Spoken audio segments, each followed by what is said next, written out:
Oke, bisa dimulai Mbak Alia. Assalamualaikum warahmatullahi wabarakatuh. Selamat sore semuanya. Perkenalkan, saya Alia Salsabila Farasta dari jurusan Akuntansi, Fakultas Ekonomika dan Bisnis, Universitas Diponegoro, yang mana saya tergabung dalam anggota KKN Tim 2 Undip 2021. Nah, pada kesempatan kali ini saya akan melakukan sosialisasi dan juga edukasi tentang pembukuan berbasis aplikasi dengan menggunakan buku kas. Nah, tujuan dari kegiatan sosialisasi ini itu adalah untuk membantu remaja Dusun Mangli ini untuk memahami dan juga mengetahui tentang cara untuk melakukan pembukuan di era digitalisasi ini seperti dengan menggunakan aplikasi buku kas untuk memulai suatu bisnis atau usaha. Selanjutnya, nah, yang pertama adalah pengenalan aplikasi buku kas. Nah, buku kas adalah aplikasi pembukuan bisnis UMKM atau pribadi yang memudahkan pencatatan transaksi keuangan usaha atau pribadi setiap harinya. Nah, buku kas telah dipercaya dan digunakan oleh lebih dari 5 juta pelaku UMKM yang tersebar di 750 kota di Indonesia. Nah, kelebihan dari buku kas sendiri itu yang pertama ada pencatatan transaksi dan juga rekap secara otomatis, kemudian otomatisasi keuntungan di tiap penjualan, kemudian terima dan juga kirim uang gratis tanpa biaya admin, kemudian mudah dalam memantau performa bisnis, laporan keuangan otomatis, kirim invoice dan tagih piutang via WhatsApp atau SMS, dan juga mengelola stok barang secara otomatis. Nah, selanjutnya adalah proses install dari buku kas. Nah, yang pertama yang harus kita lakukan itu adalah buka Google Play atau Play Store. Kemudian kita ketik buku kas pada menu pencarian, kemudian kita klik install. Ini selanjutnya setelah terinstall kita buka aplikasi buku kas. Yang kedua adalah login atau sign in buku kas.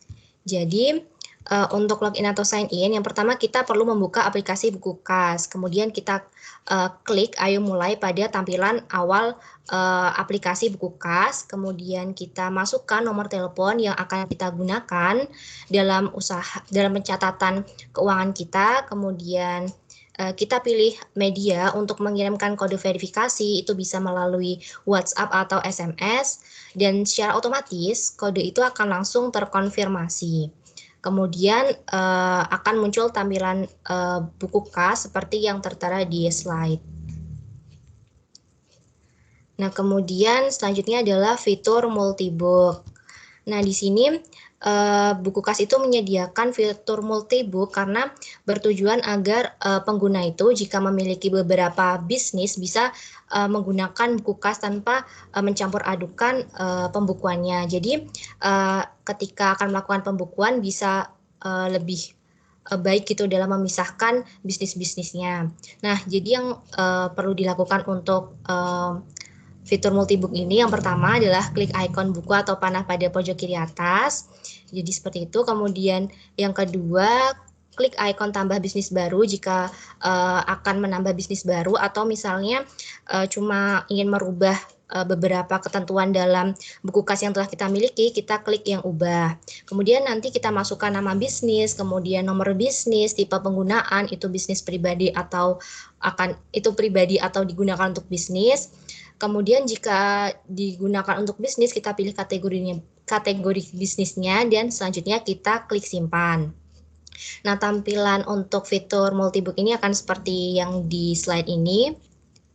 Selanjutnya adalah menu home.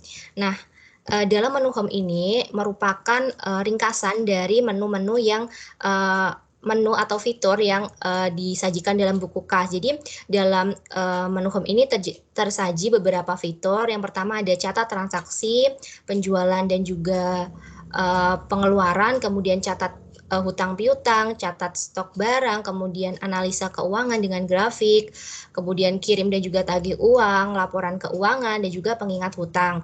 Nah, ini merupakan tampilan dari menu home yang ada di buku kas. Kemudian transaksi penjualan dan juga pengeluaran. Nah, untuk transaksi penjualan gitu, digunakan ketika kita itu menjual suatu produk. Nah, cara untuk mencatat transaksi penjualan ini, yang pertama kita klik menu transaksi, kemudian pilih tambah transaksi seperti ini. Kemudian kita pilih ikon penjualan yang berwarna hijau. Kemudian kita tulis nominal penjualan, kemudian kita tulis nominal harga pokok atau pengeluaran, jadi jumlah uang yang kita keluarkan untuk memperoleh barang yang kita jual. Kemudian kita tulis catatan atau keterangan, itu opsional. Pilih tanggal transaksinya, kemudian tulis status transaksi, itu lunas atau belum lunas. Kemudian dalam informasi opsional kita bisa tulis nama barang, metode pembayaran, channel penjualan, nama pelanggan, dan juga foto barang. Selanjutnya kita simpan transaksinya. Kemudian untuk transaksi pengeluaran, sebenarnya caranya sama seperti yang transaksi penjualan. Jadi kita pilih menu transaksi, kemudian kita tambah transaksi, namun kita pilih ikon pengeluaran yang berwarna merah. Di sini karena kita mengeluarkan uang untuk membeli atau untuk mendapatkan sesuatu. Kemudian yang keempat, tulis nominal pengeluaran, pilih kategorinya, misalnya itu untuk persediaan, untuk membayar listrik, untuk gaji, transportasi, dan sebagainya. Kemudian kita tulis catatan atau keterangan terkait pengeluaran tersebut, kemudian kita pilih tanggal transaksinya, tulis status transaksi, lunas atau belum lunas, kemudian informasi opsional kita tulis, dan selanjutnya simpan transaksi.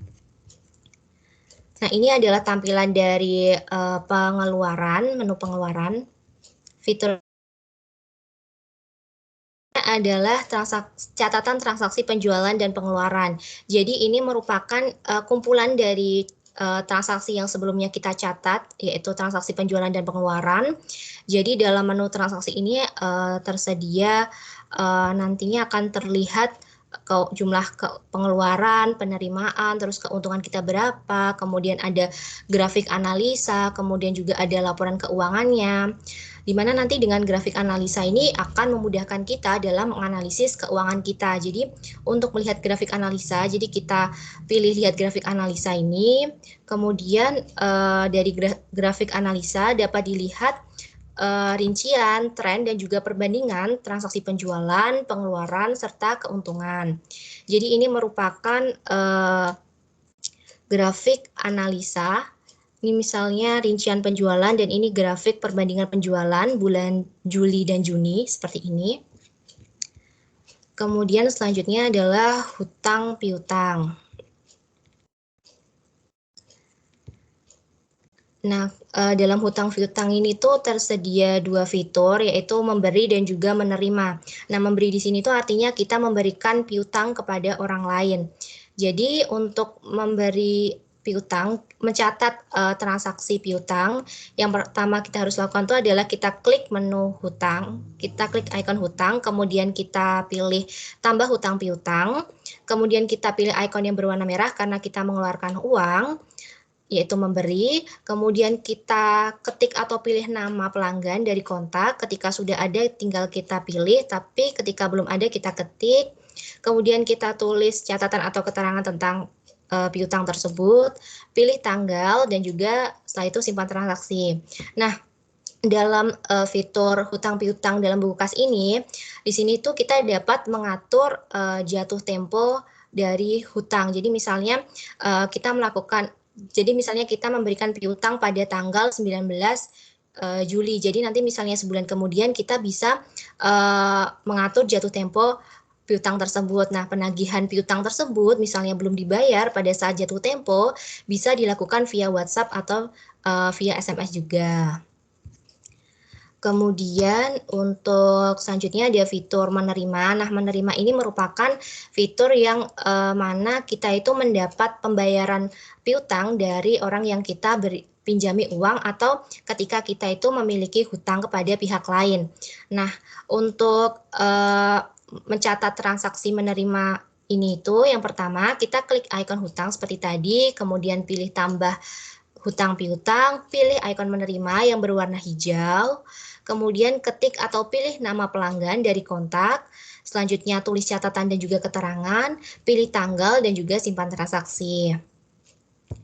Selanjutnya, ini merupakan tampilan dari menu hutang piutang. Jadi dalam tampilan ini dapat diketahui bahwa misalnya kita memiliki utang berapa, terus utang pelanggan kita tuh berapa, kemudian nanti kita bisa mengetahui laporan hutang piutangnya, terus juga jatuh temponya, seperti itu. Kemudian selanjutnya adalah menu lainnya pada buku kas. Nah, dalam menu lainnya ini tersedia berbagai macam fitur. Yang pertama ada fitur pembayaran, di mana saat ini buku kas itu telah menyediakan buku kas pay, kemudian kartu nama bisnis digital, kemudian unduh laporan keuangan digital, tips berbisnis, buat toko online, pengaturan invoice digital, dan juga pengaturan target penjualan. Nah, ini merupakan tampilan dari menu lainnya dalam buku kas. Nah, selanjutnya ini merupakan kartu nama digital yang fitur kartu nama digital yang disediakan oleh buku kas. Jadi, misalnya kita teman-teman ingin membuat kartu nama di bisnisnya, jadi bisa dilakukan dengan aplikasi buku kas ini. Yang pertama, kita pilih menu lainnya tadi, kemudian pilih ikon kartu nama, kemudian kita isi ketentuan kartu nama seperti nama bisnisnya, nama pemilik, email, alamat bisnis, sosmed, atau toko online. Kemudian kita klik simpan. Selanjutnya adalah laporan keuangan. Nah, di sini buku kas ini menyediakan laporan keuangan digital buat kita. Setelah kita mencatat transaksi-transaksi tersebut, kita bisa mengunduh laporan keuangan laba rugi atau laporan hutang piutang atau laporan pelanggan. Nah, caranya yang pertama kita klik menu lainnya, kemudian pilih ikon unduh laporan seperti ini, kemudian pilih periode laporan yang ingin diketahui, misalnya bisa 1 bulan atau 1 minggu atau mungkin 2 minggu sekali dan sebagainya. Kemudian yang keempat, kita pilih laporan apa yang akan diunduh, apakah laporan laba rugi kah, hutang piutang kah, atau laporan pelanggan. Kemudian kita pilih file unduhan itu, apakah PDF ataukah Excel. Selanjutnya kita tekan unduh. Nah, ini yang di layar ini tuh merupakan tampilan dari laporan laba rugi. Kemudian adalah tips berbisnis. Jadi buku kas ini juga menyediakan tips berbisnis bagi kita, mungkin para UMKM pemula atau yang memiliki bisnis kecil agar tahu akan kiat-kiat bisnis agar menjadi sukses. Nah, caranya kita klik menu lainnya tadi, pilih ikon tips berbisnis, kemudian kita pilih tips berbisnis yang ingin kita ketahui. Seperti ini contohnya ada 10 cara membuat bisnis kecil menjadi besar, kemudian cara mengelola keuangan usaha kecil, dan juga 10 cara bisnis online dari nol. Baik, sekian pemaparan materi dari saya. Semoga apa yang saya sampaikan bisa membantu dan menambah ilmu teman-teman semua. Lebih dan kurangnya mohon maaf. Wassalamualaikum warahmatullahi wabarakatuh.